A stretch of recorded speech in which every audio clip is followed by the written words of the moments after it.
ngo nawe wivume.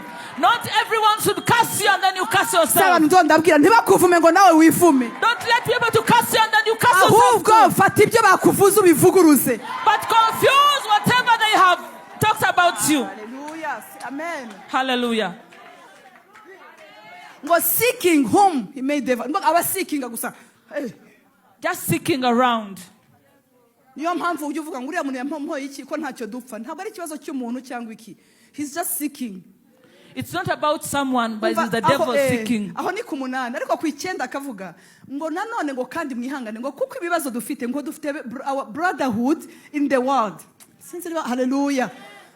Ngo resist him, muhitamo mugwanya ntimumutinye. Resist him. Rero amavuta ari kuri Eliya. So the anointing that was on Elijah, ntimuhave nayo kumuresista. It was the anointing of resisting the devil. Umugabo w'Itishubi yarakomeye. This man from Tishubi was so strong. Atinyuka Ahabu. He went to Ahab. Aravuga ngo the Lord whom I serve. Aravuga ngo Imana nkorera. The Lord whom I stand for. Imana mpagarariye.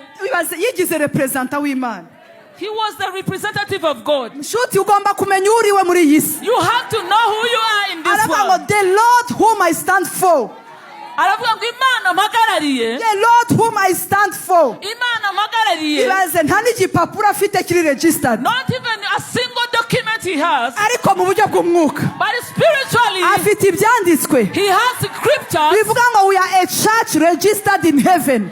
Bivuga ngo turi itorero ryanditswe mu ijuru. Mu Baheburayo havuga ngo registered in heaven. Ryanditswe mu ijuru. Enrolled. Mu mwami. Ngo the church of the firstborn. Itorero ry'imfura ya mbere.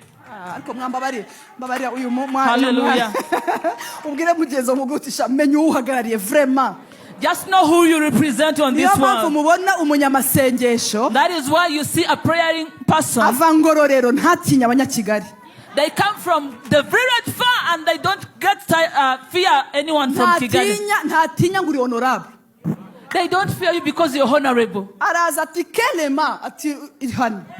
And they come and they tell you confess your sins. Mukavuga ngo amen. Hallelujah. Uti the Lord whom I stand for. Imana mpagarariye. Ariko mbabari uvuge ngo ndayihagarariye. Say that I stand for him. Ntabwo umuntu yamenya gusenga atazi kwanza ko agomba kumenya uwo ari we.